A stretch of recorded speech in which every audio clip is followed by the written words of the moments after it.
पक्ष फोडला तरी शिवसेना संपत कशी नाही? हा उद्धव ठाकरे संपत कसा नाही? कारण त्यांना कल्पना नाहीये की शिवसेना प्रमुखांनी रक्त आटवून विचार पेरून एक शिवसेना नावाचं वादळ निर्माण केलेलं आहे। पैसे फेकून जमवलेली माणसं नाही आहेत, विचार अंगामध्ये भिनवून कट्टर हिंदुत्वनिष्ठ महाराष्ट्र धर्म पाळणारे शिवसैनिक आहेत।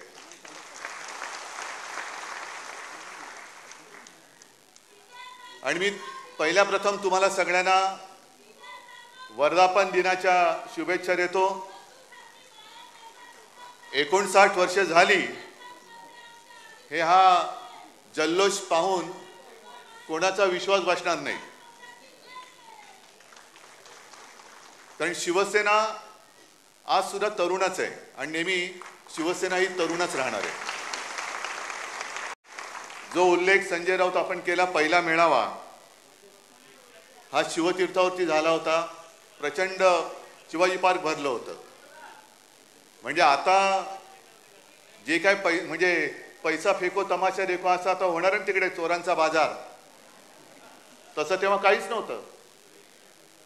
म्हणजे तुम्हाला सगळ्यांना कल्पना आहे की काही जणांनी शिवसेना प्रमुखांना सांगितलेलं की एकदम शिवाजी पार्कात सभा घेण्याचा मूर्खपणा करू नका, पहिला एक हॉल घ्या, मग एक मैदान घ्या, मग हळूहळू टप्प्याने शिवाजी पार्क। शिवसेना प्रमुख म्हणाले काय व्हायचं ते होईल, एकतरी लोक तरी वेडे नाही तर मी तरी वेडा, दोघंही वेडे ठरले नाहीत। आणि शिवाजी पार्क तुडुंब भरून ओसंडून वाहत होतं।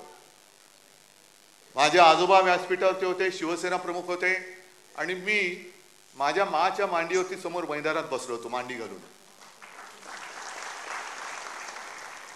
म्हणजे आज ज्यांना काही दाढी फुटल्या आणि दाढी खाजवत आहेत तेच कुठे असतील मला कल्पना नाही।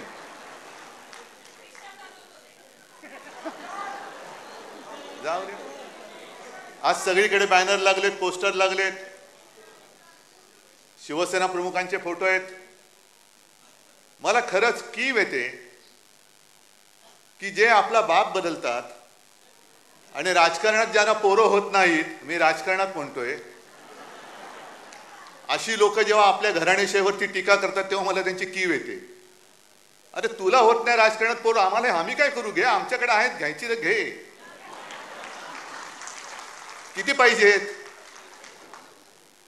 कारण भारतीय जनता पक्ष असाच आहे।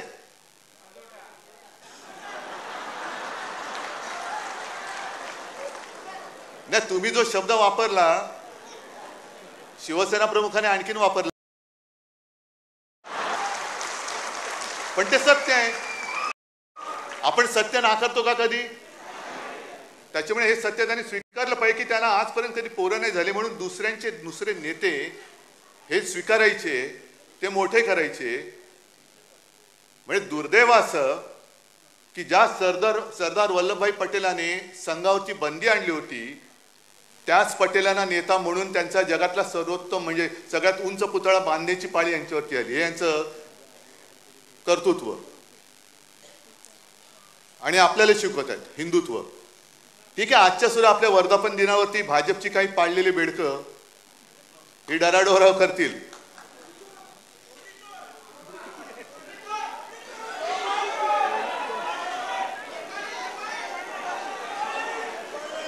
मी आणखीन काय बोलण्याची गरज आहे त्याच्यावर?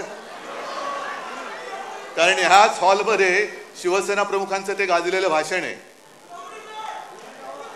तर ती आठवण झाली तरी पुरे।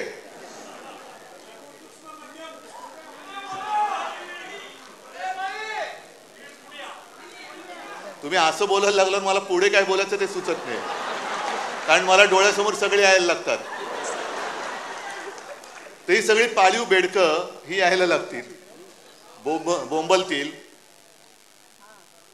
पण या चोरांना